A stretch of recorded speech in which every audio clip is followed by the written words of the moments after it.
Baseball's wild week, Ohtani's shocking locker room moment, a labor war brewing and the MVP race heating up. Picture this. It's a Tuesday night in 2016. The Golden State Warriors are up 3-1 in the NBA Finals. Every analyst, every talking head, every fan is calling the series over. Then LeBron James does something that nobody expected. He doesn't fold. He doesn't protect himself. He doesn't play it safe. He goes all in, delivers back-to-back 41-point games, and drags his team back from the edge of history. That moment became the gold standard for what it means to put the team ahead of personal legacy. Now imagine a player in a completely different sport doing something that makes even that moment feel modest by comparison.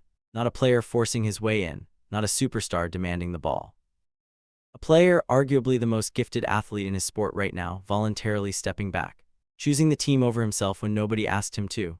That moment happened this week, and it didn't happen on a basketball court. It happened inside a major league clubhouse, and it is going to be talked about long after this season ends. Before we get into all of it, if you're new here, welcome to Hoop Action TV.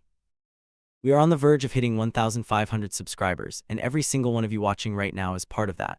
If you haven't subscribed yet, hit that button right now. Drop a like, share this video with one person who follows baseball or sports in general, and leave a comment because your opinion genuinely shapes what we cover next. We're building something real here, and you're the reason it's working. Now, let's get into it.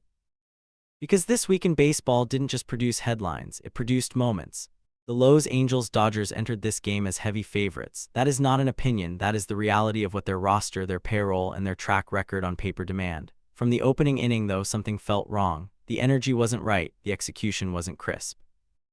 And the plan that manager Dave Roberts had spent weeks refining was beginning to crack under the weight of a game that was not going the Dodgers' way. Roberts' original plan was built on careful management of Shohei Ohtani's workload. The thinking behind it wasn't arbitrary.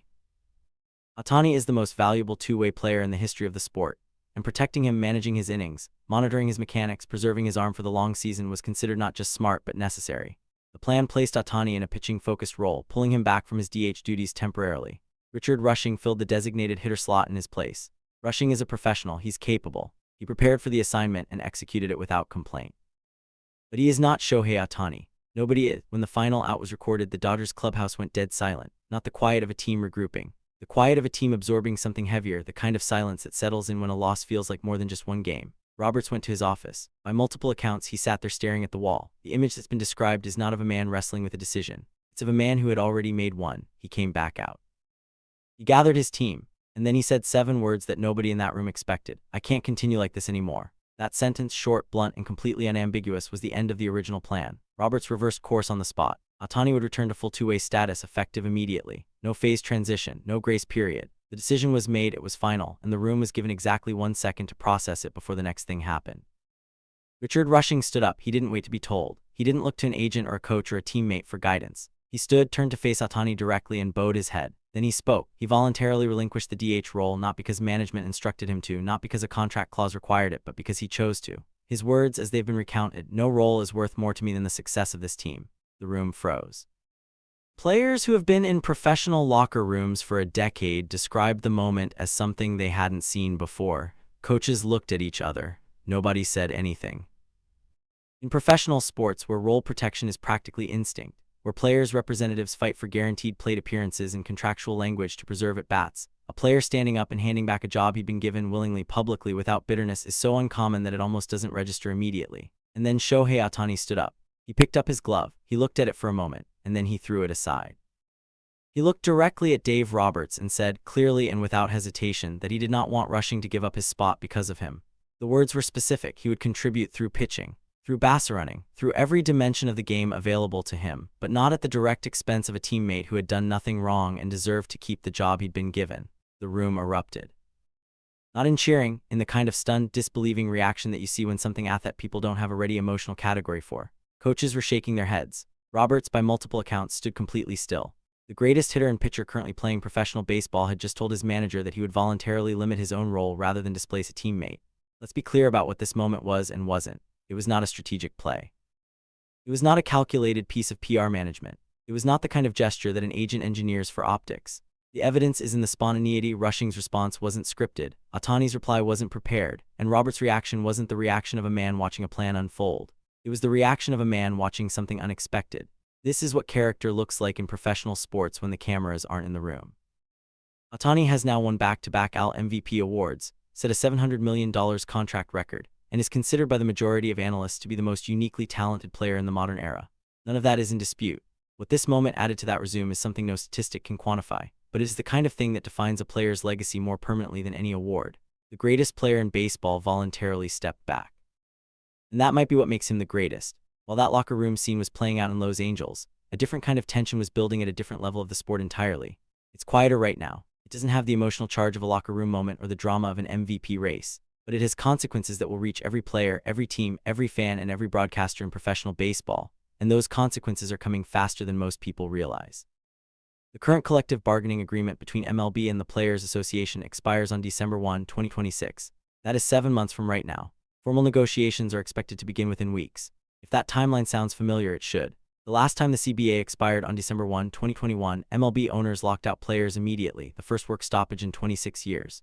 That lockout lasted 99 days. It threatened to wipe out the 2022 season, ultimately cost 91 regular season games in total, and produced a deal that neither side was fully satisfied with. The financial residue of that standoff is still being felt across the league. The core dispute this time is not new, but the gap has widened significantly. Owners want a salary cap. The Players Association will fight one with every legal and negotiating tool it has. The argument for a cap from the ownership side is competitive balance, the idea that no single team should be able to buy a championship. The argument from the players' side is simpler. A cap is a ceiling that limits what players can earn in an open market. The numbers that define the gap are not abstract. The Dodgers' 2026 payroll stands at approximately $416 million. The Miami Marlins' payroll is approximately $79 million. That is a difference of $337 million between two teams competing in the same league under the same rules for the same championship. The disparity isn't a rounding error. It's a structural feature of a system that was designed or at minimum allowed to produce it. Stars across the league are already speaking publicly. Bryce Harper, Manny Machado, and Brent Rooker have each gone on record opposing a salary cap. Their objection is not purely financial, it's philosophical. In a league with no cap, a player who performs at an elite level can command elite compensation on the open market. A cap changes that equation permanently. But the salary cap debate is only the most visible layer of a negotiation that goes much deeper. Underneath, it is a battle over television revenue that has the potential to reshape the economics of the sport entirely. Currently, 49% of MLB's total revenue comes from television deals, a figure that represents roughly $6 billion. Commissioner Rob Manfred has been pushing a vision that would bundle local and national broadcast rights into a single, unified package, one massive deal that could potentially dwarf the current arrangement and bring in significantly more money across the board. On paper, that sounds straightforward. In practice, it runs directly into a conflict with the league's biggest market franchises. Teams like the Cubs, Dodgers, Yankees, and Mets own stakes in their own regional sports networks. Those local RSN deals generate revenue that flows directly to those organizations, revenue they have no current obligation to share with the rest of the league. Manfred's bundled rights vision would require some form of revenue sharing that these teams are not prepared to accept unless a cap structure protects their ability to spend more than smaller market clubs. It's a circular problem. The teams most opposed to sharing revenue are also the ones whose spending produces the competitive imbalance that makes a cap attractive to smaller markets. The ESPN cautionary tale from earlier in this decade is worth revisiting here. MLB canceled a $550 million per year deal with ESPN, eventually patched the relationship back together, but was forced to sell MLB TV as part of the process. The episode illustrated how quickly a television partnership that appears permanent can unravel when financial priorities diverge. The same risk exists in the current landscape, and it's one of the reasons both sides have more at stake in this negotiation than they may be willing to admit publicly. There's a third dimension to this labor fight that receives almost no attention in mainstream coverage: the floor. In labor negotiations involving salary caps, the focus almost always lands on the ceiling. How much can the biggest teams spend? But a cap without a meaningful salary floor is, functionally, a tool that benefits ownership at the expense of players on smaller market rosters. If teams are permitted to spend at $79 million while others spend $416 million, and a cap is introduced without a minimum threshold that forces every team to invest competitively, the players who lose the most are not the stars. They're the mid-tier players who currently compete for contracts in an open market and would be squeezed under a cap structure that doesn't mandate floor spending. MLB players received approximately 47% of league revenue in 2024. Compare that to the NFL, NBA, and NHL, where player revenue shares hover around 50%. That 3 percentage point gap applied to a $13 billion industry represents an estimated $2.5 billion left on the table by players over 3 years. The MLBPA knows this number. The players know this number. And it is going to be at the center of every formal negotiation session that takes place over the next 7 months. The argument that the Players Association will make, and that its most vocal members have been making informally for months, is not complicated. Baseball players are the product. People do not buy tickets to watch owners. They do not tune in to see front offices. They come to see the players perform. In a $13 billion industry, the people generating that value should receive at least half of it. That is not a radical position. It is standard practice in every other major American sports league. What fans stand to lose if these negotiations collapse is not just games. The 2027 MLB All-Star Game is already scheduled for Wrigley Field in Chicago, an event that has been in planning for months, that is expected to drive significant tourism and revenue for the city, and that represents the kind of marquee moment that builds long-term fan investment in the sport. A prolonged work stoppage doesn't just cost regular season games. It costs sponsorships, broadcast deals, international events, and the accumulated goodwill of a fan base that has been returning to baseball in genuinely encouraging numbers. Attendance is up across the league. Television ratings are stabilizing after years of decline. The World Baseball Classic in 2023 pulled record audiences and introduced a global generation of fans to players they now actively follow. 2026 is, by measurable indicators, a good time to be in the business of baseball. If ownership and the Players Association allow stubbornness on either side to produce a second work stoppage in 5 years, they will be damaging the sport at the precise moment it had momentum. March 2027 is the date to watch. That is the month by which a deal must be in place for there to be a full spring training and a complete 162-game regular season schedule. Miss that window and the consequences cascade quickly: truncated schedules, renegotiated broadcast deals, canceled international events. The best-case scenario of a missed deadline is a messy, shortened deal like the one that ended the 2022 lockout. The worst case is a lost season. Both sides have everything to gain from a deal, and everything to lose from miscalculation. While the labor clock ticks in the background, and the Dodgers work through their internal dynamics in Los Angeles, the actual baseball being played on the field in 2026 has produced one of the most compelling early-season storylines in recent memory. 1 month into the 2026 season, the American League MVP race already has the shape of a genuine two-horse battle, and the gap between the two candidates is closing with every at-bat. Aaron Judge is attempting to do something that has never been done in the modern era of the award. He is gunning for his 3rd consecutive AL MVP, which would make him the 4th overall in the award's history. More significantly, a 3rd consecutive award would mean 4 MVP trophies in 5 seasons, the most dominant individual run of hardware accumulation in the history of the Position Player Award. Judge won his first MVP in 2022, the same year he set the American League single-season home run record at 62. He followed that with back-to-back awards covering the 2024 and 2025 seasons. The historical weight of what he is chasing is not subtle, but Yordan Alvarez is making a serious case that this year is different. Through April 2026, Alvarez is hitting. With 12 home runs, 27 RBI, and an MLB-leading 42 hits.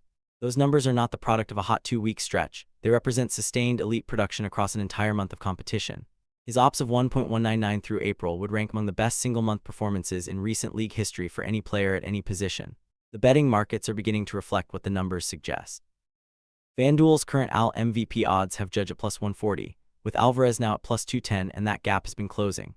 At the start of the season, Judge was the heavy favorite by a margin that didn't invite debate.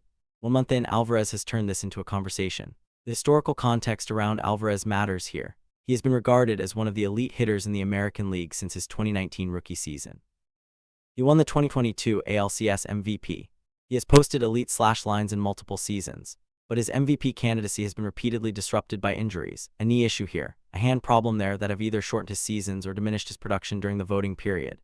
He has finished better than 9th in AL MVP voting exactly once in his career, not because the talent wasn't there, because the timing and health never aligned completely. 2026 is the first season in recent memory where Alvarez has been fully healthy and fully locked in from the opening week of the season.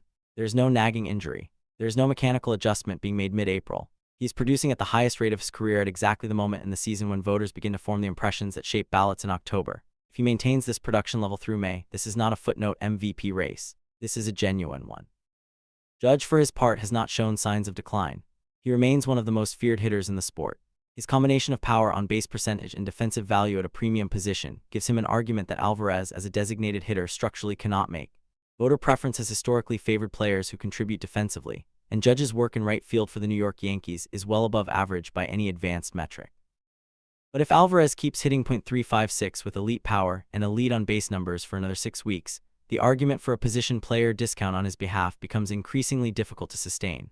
The numbers are what they are, and right now they belong to Yordan Alvarez. Every week in baseball produces a story that doesn't fit neatly into the categories of performance, business, or culture.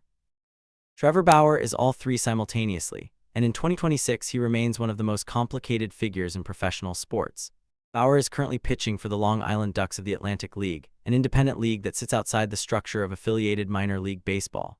His last appearance in an MLB game was June 28, 2021, more than 4 years ago.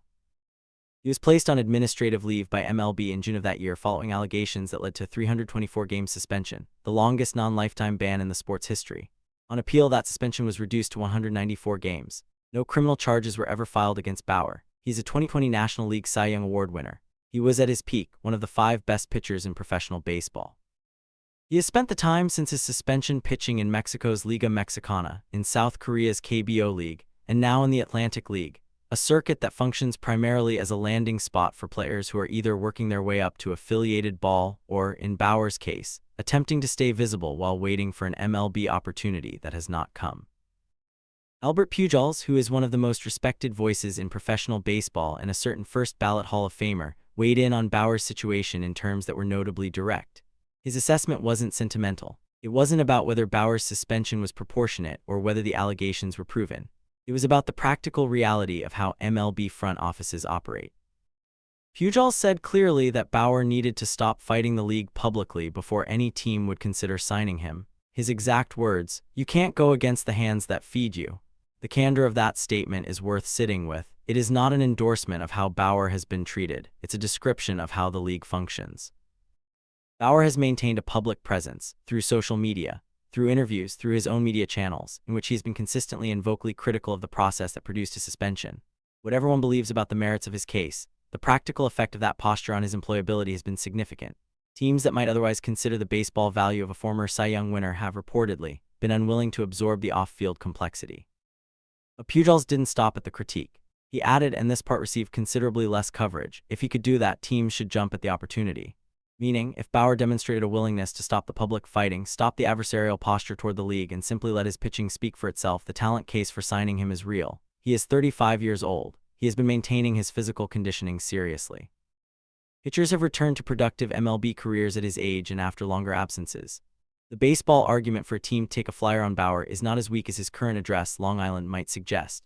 The question that nobody has a clean answer to is whether there is a realistic path back, or whether the combination of the suspension's length, the public conflict, and the time away has effectively closed that door. The Atlantic League can function as a proving ground, a visible stage where scouts can assess a pitcher's current stuff and health status without the team commitment of a minor league contract. It can also function as a dead end, a place where careers that were once significant quietly conclude.